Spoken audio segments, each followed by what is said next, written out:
Bienvenidos a un nuevo capítulo de Historial Criminal. Hoy vamos a sumergirnos en un mundo donde el deporte, la fama y la tragedia se entrelazan de una manera tan oscura como sorprendente. Grandes atletas que en el pico de su carrera se ven envueltos en situaciones tan impactantes que el estrellato y el deporte quedan en segundo plano. Hoy vamos a hablar de Esteban de Jesús, un boxeador con un futuro brillante que terminó en una espiral de destrucción total. O.J. Simpson, un héroe del fútbol americano que a pesar de tenerlo todo, acabó en el centro de uno de los juicios más mediáticos de la historia. Y también vamos a hablar de Aaron Hernández, una estrella de la NFL que escondía un lado oscuro que nadie imaginaba. ¿Qué sucede cuando estas figuras legendarias, admiradas por millones de personas, enfrentan giros inesperados en sus vidas? Vamos a explorar cómo decisiones personales, secretos ocultos y circunstancias impredecibles totalmente pueden cambiarlo absolutamente todo, y cómo la realidad puede ser más desconcertante que cualquier película. Prepárense para una mirada profunda a los eventos que sacudieron al mundo del deporte.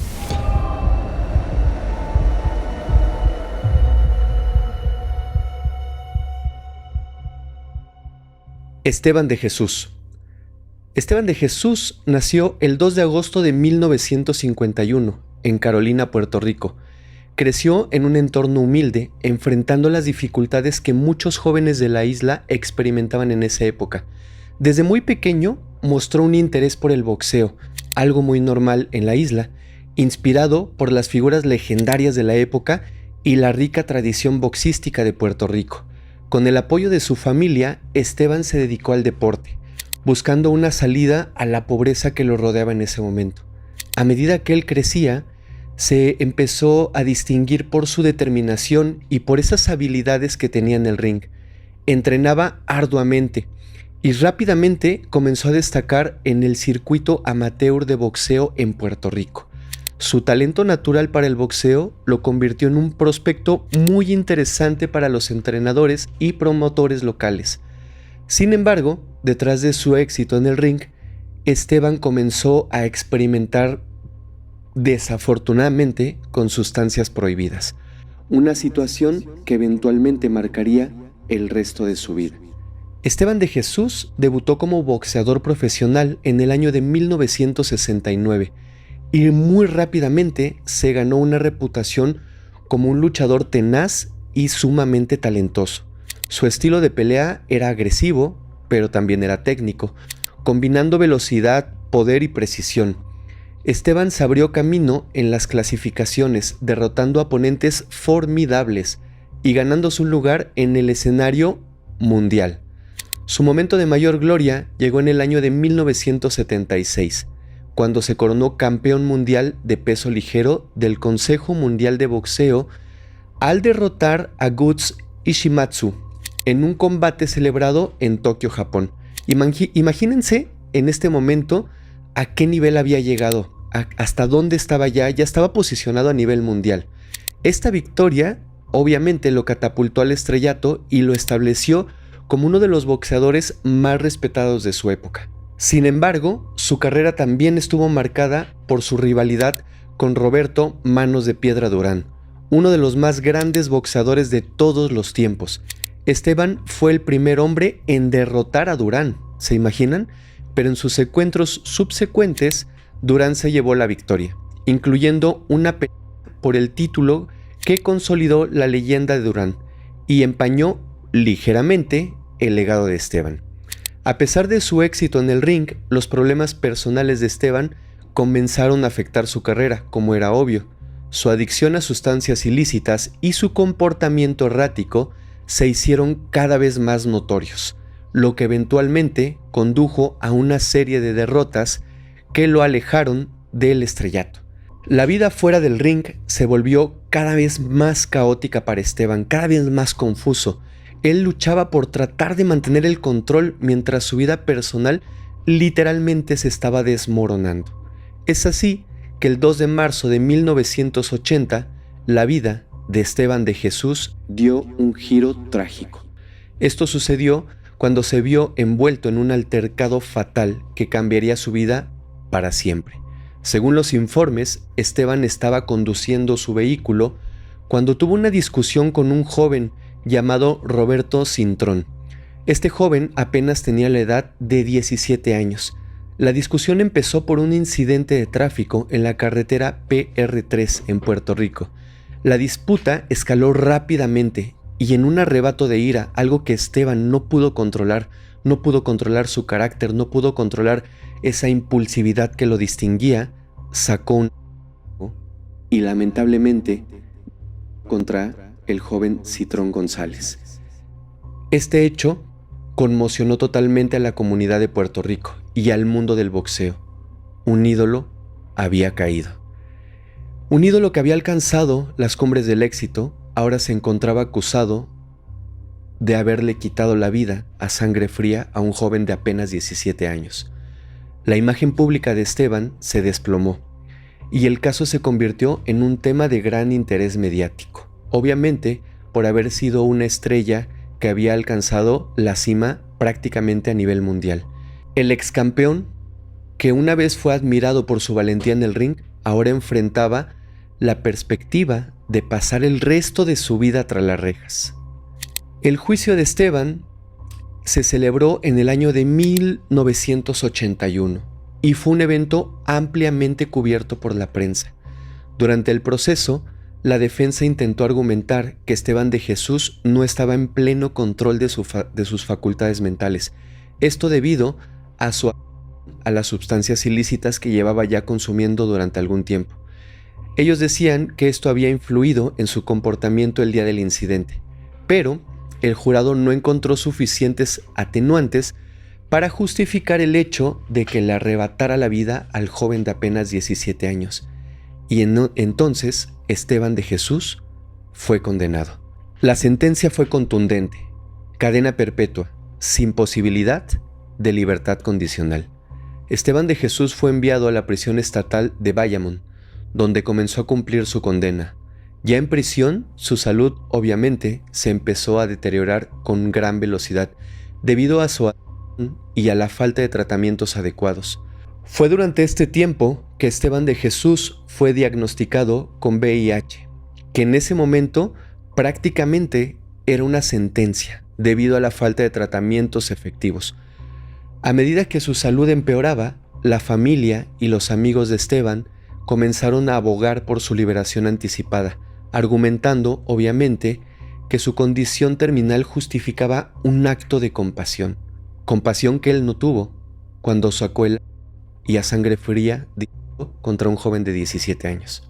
En 1989, después de haber pasado casi una década en prisión, el gobernador de Puerto Rico, Rafael Hernández Colón, le concedió un indulto humanitario debido a su estado de salud. Esteban de Jesús fue liberado y pasó sus últimos días con su familia antes de fallecer el 12 de mayo de 1989, a la corta edad de 37 años. Se dan cuenta cómo una estrella como Esteban de Jesús, estando en la cima, prácticamente lo perdió todo por un arrebato de ira, por un arrebato de furia y por no poder controlar sus impulsos.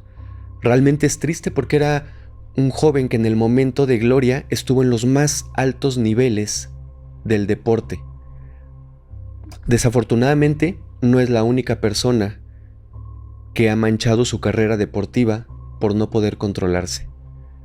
Les voy a hablar de una persona icónica, O.J. Simpson. Vamos a tratar de entrar un poquito en su vida para conocerlo, saber quién era, a qué se dedicaba. O.J. Simpson nació el 9 de julio del año de 1947 en San Francisco, California. Fue criado en un barrio muy humilde. Simpson enfrentó dificultades desde muy joven, incluyendo el diagnóstico de raquitismo, que lo obligó a llevar aparatos ortopédicos en las piernas durante los primeros años de vida. A pesar de estos desafíos, O.J. Simpson se destacó en los deportes desde una edad muy temprana, especialmente en el fútbol americano, donde su talento realmente natural y la determinación que mostraba rápidamente se hicieron evidentes. Simpson asistió a la Universidad del Sur de California, donde se convirtió en una superestrella del fútbol universitario. En el año de 1968 ganó el prestigioso trofeo Heisman, otorgado únicamente al mejor jugador universitario de la nación, consolidando con esto su reputación como uno de los mejores corredores de la historia del fútbol americano universitario. Este éxito, como era obvio, lo catapultó a la NFL, donde se convertiría literalmente en una leyenda del deporte. Más adelante, O.J. Simpson fue seleccionado por los Buffalo Bills en el draft que realizó la NFL en el año de 1969. Durante su carrera en la NFL, que abarcó prácticamente 11 temporadas, Simpson se estableció como uno de los mejores corredores de prácticamente todos los tiempos. Su carrera iba literal en ascenso. Parecía que nada lo podía frenar. En el año de 1973 hizo historia al convertirse en el primer jugador en correr más de 2,000 yardas en una sola temporada. Un récord para ese momento monumental, que cimentó, sin lugar a dudas, su legado en el deporte. Simpson fue conocido también por su combinación tan letal en el campo. Combinaba velocidad, agilidad y una visión impresionante en el campo. Esto lo convirtió en una constante para las defensas rivales. También ganó el título de jugador más valioso de la NFL en el año de 1973. Tras su retiro en el año del 79, Simpson fue incluido también en el Salón de la Fama del Fútbol Americano Profesional, esto en el año de 1985, un honor reservado para los más grandes del deporte. Fuera del campo, O.J. Simpson también disfrutó de una exitosa carrera en la televisión, en el cine y en múltiples apariciones en películas hollywoodenses, y siendo un comentarista también deportivo muy popular. Su personalidad la describían como carismático y su fama lo convirtió rápidamente en una figura pública muy querida por la gente. Ya para el año de 1985, O.J. Simpson se casó con Nicole Brown. Con esta persona tuvo 2 hijos, Sidney Brock y Justin Ryan. Sin embargo, tras esta aparente vida perfecta, se ocultaba una relación marcada por constantes y por un maltrato familiar. Es así que en febrero del año 1992, Nicole solicitó el divorcio. Su matrimonio estuvo marcado por por gritos, por una situación familiar interna muy compleja. Nicole tuvo que llamar a la policía en diversas ocasiones, pero en ninguna se había procedido contra Simpson. Después del divorcio, Nicole se mudaría con sus hijos a una casa en Brentwood. Ambos seguían estando en contacto, obviamente por los niños. Nicole conoció en ese entonces a Ronald Goldman, con quien salía recurrentemente a cenar, a hacer ejercicio, a alguna plaza, iban de compras, salían por un café o por un helado. Aunque según sus amigos no era su pareja, era simplemente un amigo. En aquel entonces, Nicole denunció a O.J. Simpson, ya que decía que los estaba acosando de alguna manera, que los asediaba, que los seguía, que los espiaba. Y fue entonces que tuvieron una discusión telefónica. Esto ya empezaba a marcar algunos precedentes de todo lo que vendría más adelante. La noche del 12 de junio del año 1994, la vida de O.J. Simpson cambió para siempre. Alrededor de las 10 p.m. se escucharon ladridos provenientes del hogar de Nicole Brown. A las 11:30, uno de sus vecinos se encontraba con el perro de Nicole. Lo vio solo, lo vio en la calle, pero notó un detalle: las patitas del perro estaban manchadas de sangre. Aquí fue donde se encontró que Nicole Simpson y su amigo Ronald Goldman fueron brutalmente arrebatados de la vida. Estaban literalmente tirados en el piso. El perrito, al acercarse, se llenó sus patitas de sangre y fue lo que hizo que este vecino se acercara al lugar donde estaban ellos. Estaban prácticamente afuera de su casa. Los cuerpos de Nicole y Ron fueron encontrados en un charco de líquido rojo. con múltiples heridas de arma blanca. La escena realmente la describe esta persona como aterradora. Nicole tenía la garganta, mientras que Ronald presentaba numerosas heridas defensivas. Esto quiere decir que había tratado de luchar por su vida, trató de defenderse. Desde el principio, como es obvio, las sospechas se centraron totalmente en O.J. Simpson. Su relación con Nicole había sido realmente tumultuosa. Estaba marcada por denuncias de abuso doméstico y estaba marcada también por un divorcio muy complejo y muy amargo en el año del 92. Las pruebas en la escena, incluyendo un guante ensangrentado que fue aparentemente propiedad de O.J. Simpson, coincidían con la talla de la mano de Simpson y se convertiría en una de las pruebas claves para desenrollar todo este caso. Además, Simpson tenía una herida recientemente en la mano, lo que levantó más sospechas. No se sabía, no dio una explicación creíble de por qué tenía herida la mano, justamente la mano donde embonaba su guante. El 17 de junio del año 1994, Simpson se convirtió en el centro de uno de los eventos más icónicos de la historia de la televisión estadounidense. En lugar de entregarse a la policía, O.J. huyó en un Ford blanco, conducido por un amigo, Al Cowling. La persecución es increíble, como de película, fue transmitida en vivo por la televisión nacional, con millones de espectadores siguiendo cada segundo del dramático evento. ¿Se imaginan? O.J. tomó su carro, acompañado de su amigo, y empezó a huir de la policía. Todo esto fue monitoreado por helicópteros, por cámaras en tierra. Realmente fue algo como si fuera de película, fue realmente algo impresionante. Finalmente, después de una larga persecución, Simpson se entregó a la policía frente a su casa en Brentwood, donde fue arrestado y acusado del deceso de su exesposa y de Ron. Más adelante, el juicio de O.J. Simpson comenzó en enero del año 1995 y capturó la atención total del mundo. Esto fue un proceso legal altamente publicitado. Prácticamente duró un año y se estuvo transmitiendo en vivo por televisión. El juicio fue muy notorio por la feroz batalla legal entre la defensa y la fiscalía, así como las implicaciones sociales y mediáticas que surgieron a lo largo del proceso. La defensa de O.J. Simpson, conocida como The Dream Team, estuvo compuesta por un equipo de abogados de renombre. Algunos de ellos fueron Robert Shapiro, Johnny Cochran, Lee Bailey y otros abogados también de renombre muy conocidos en esa época. La estrategia de la defensa se centró en desacreditar la evidencia presentada por la fiscalía, argumentando que la policía había manipulado las pruebas para incriminar a Simpson debido a problemas. Johnny Cochran pronunció la famosa frase en ese momento: "Si no encaja, debes absolver", refiriéndose al guante ensangrentado que no encajaba perfectamente en la mano de Simpson, cuando lo probó ante la corte. La fiscalía, liderada en ese momento por Marcy Clark y Christopher Darden, presentó un caso basado en pruebas físicas prácticamente, testimonios y la historia de agresión que existía cuando O.J. Simpson y Nicole, su esposa, vivían juntos. Había precedentes.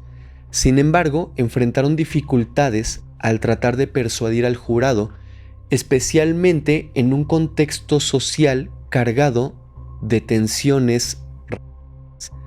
Los errores cometidos durante la presentación de las pruebas y las acusaciones de mala conducta policial evidentemente debilitaron el caso ante la fiscalía.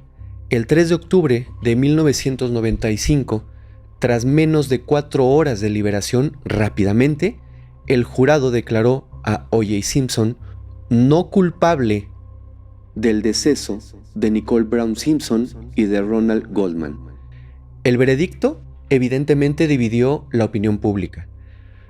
Muchos afroamericanos celebraron la absolución como una victoria contra un sistema judicial que consideraban, mientras que otros, particularmente Los blancos quedaron atónitos y realmente enfurecidos por lo que consideraban una clara falta de justicia. Ahora, aunque O.J. Simpson fue absuelto en el juicio penal, la historia no terminó aquí. En el año de 1997, las familias de Nicole Brown y de Ronald Goldman presentaron una demanda civil contra Simpson. Esto por homicidio culposo. A diferencia del juicio penal, donde la fiscalía tenía que probar la culpabilidad más allá de una duda razonable, en el juicio civil solo se necesitaba demostrar que Simpson era responsable por preponderancia de la evidencia. Algo muy complejo, pero aún así se llevó a cabo. El juicio civil resultó en un veredicto en contra, ahora sí, de O.J. Simpson, encontrándolo responsable del deceso de Nicole y de Ron. En ese momento se le ordenó pagar la suma de $33.5 millones. Esto por daños a la familia y a las víctimas. Pero Simpson, que ya había enfrentado dificultades financieras debido a los costos de su defensa legal en el pasado, no pudo pagar la totalidad de la suma y gran parte de su patrimonio tuvo que ser liquidado para cumplir con este fallo. En los años siguientes, Simpson trató de reconstruir su vida, pero los problemas legales continuaron persiguiéndolo. En el año 2007, Simpson fue arrestado en Las Vegas por cargos de robo a mano armada y privación de la libertad. Junto con un grupo de hombres armados, Simpson intentó recuperar recuerdos deportivos que afirmaba le pertenecían.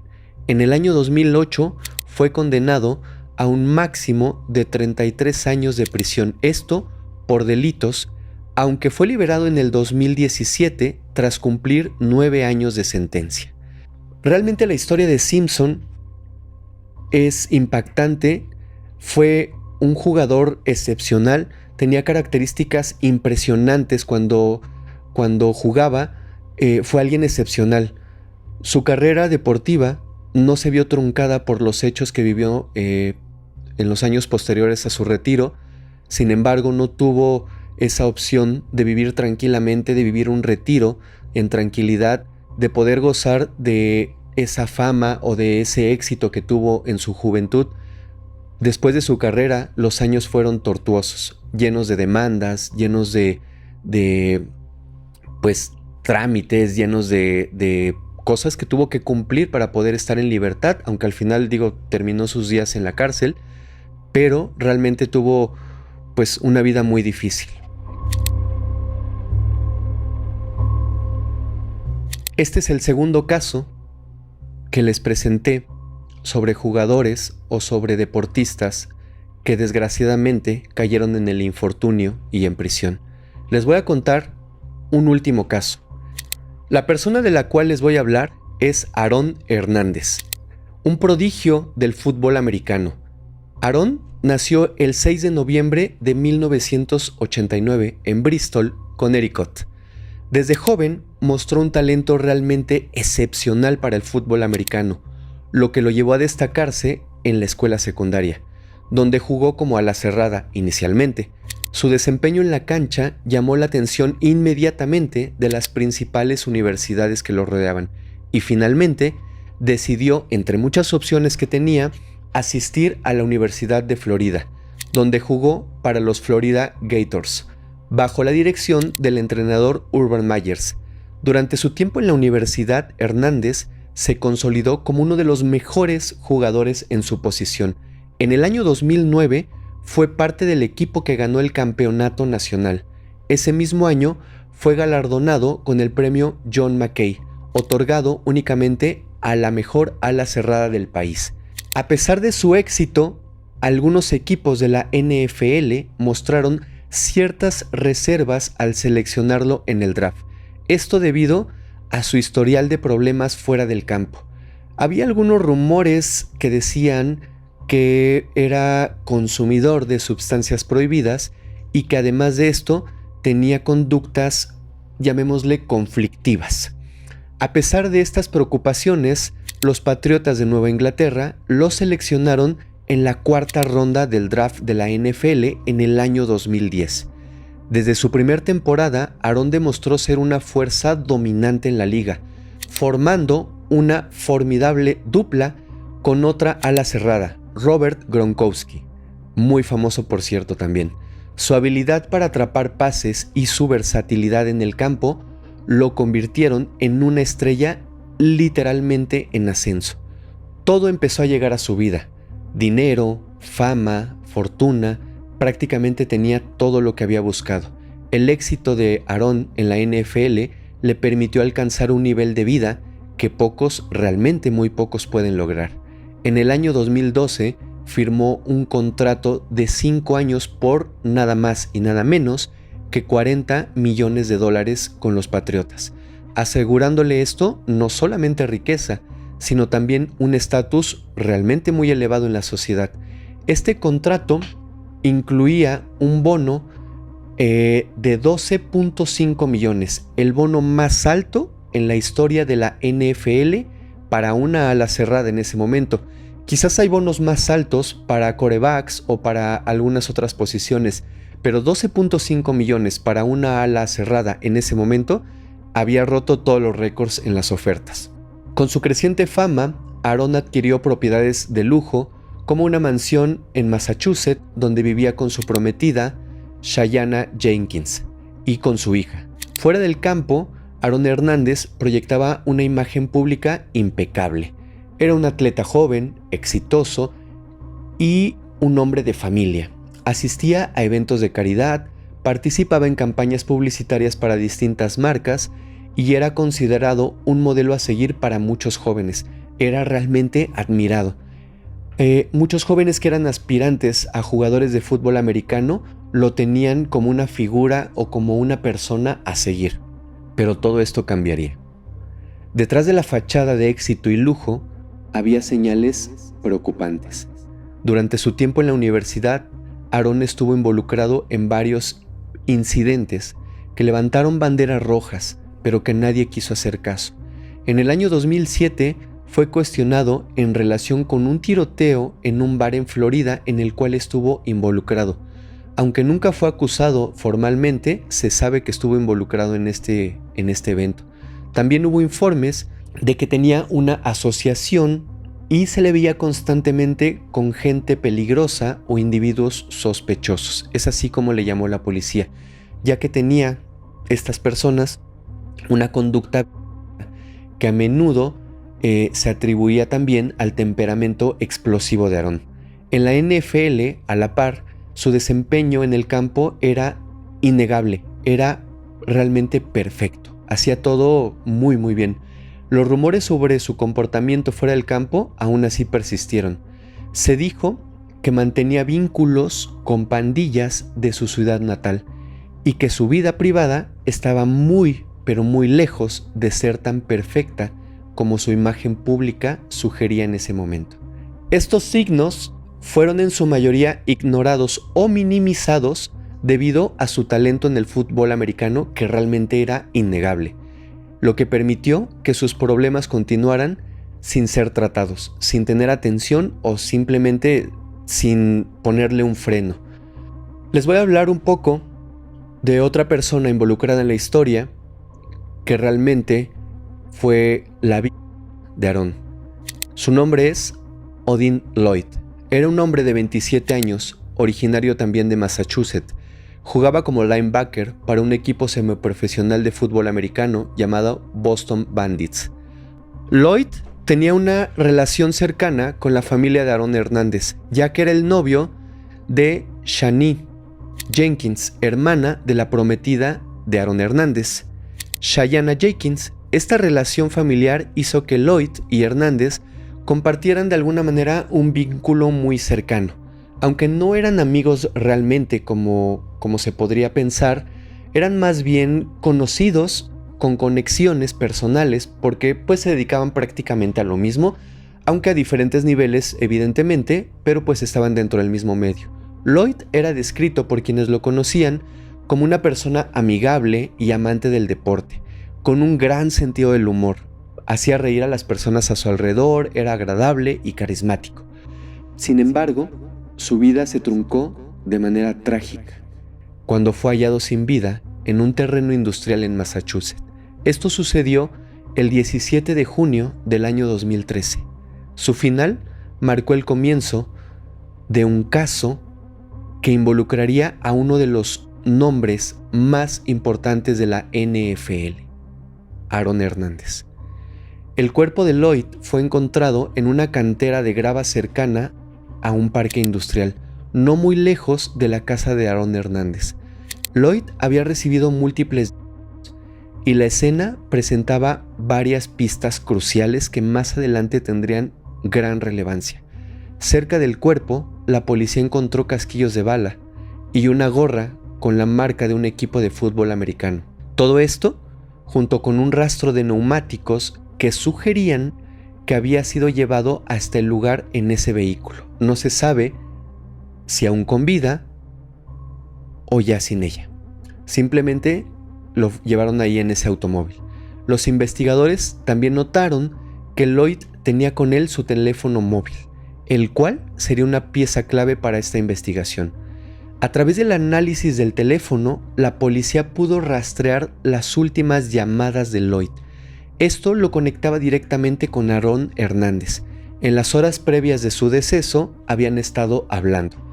Además, las cámaras de seguridad de la zona capturaron imágenes de un vehículo que coincidía con el vehículo de Aaron Hernández, vehículo que había alquilado días antes, lo que añadió más sospechas en su contra. Las investigaciones se centraron rápidamente en Aaron, debido a su relación con Lloyd y las evidencias circunstanciales que comenzaron a acumularse. Los mensajes de texto recuperados del teléfono de Lloyd mostraban que él había estado en contacto con Aaron la noche de su deceso. Además, las imágenes de las cámaras de seguridad mostraron a Aaron Hernández con Lloyd y otros dos hombres en las horas previas. Las autoridades también obtuvieron imágenes de las cámaras de seguridad de la casa de Hernández, que mostraban a los mismos hombres entrando a la residencia después de que habían arrebatado la vida de Lloyd. Todo se fue armando, era un rompecabezas que realmente esto que cometió Aaron Hernández pareciera que no fue planeado, pareciera que fue algo que surgió en el momento y que tuvieron que tomar medidas rápidas, soluciones rápidas a una situación que se les había salido de control. Las grabaciones mostraban a Aaron Hernández sosteniendo lo que parecía ser un arma de fuego, lo que fortaleció aún más las sospechas en su contra. Los registros del alquiler del auto y las declaraciones de testigos también comenzaron a trazar un vínculo directo entre Hernández y el lugar donde fue encontrado Lloyd. Uno de los testigos claves fue el conductor del vehículo alquilado, quien testificó que había llevado a Lloyd al lugar donde finalmente fue encontrado. En esta parte de la historia, entonces sí ya podemos deducir que Lloyd fue llevado con vida hasta el lugar donde finalmente terminó. Con esta acumulación de pruebas, la policía tenía suficientes razones para ya en ese momento considerar a Aaron Hernández como el principal sospechoso de todo esto que había pasado. El 26 de junio del año 2013, poco más después de una semana del deceso de Lloyd, Aaron Hernández fue arrestado en su casa.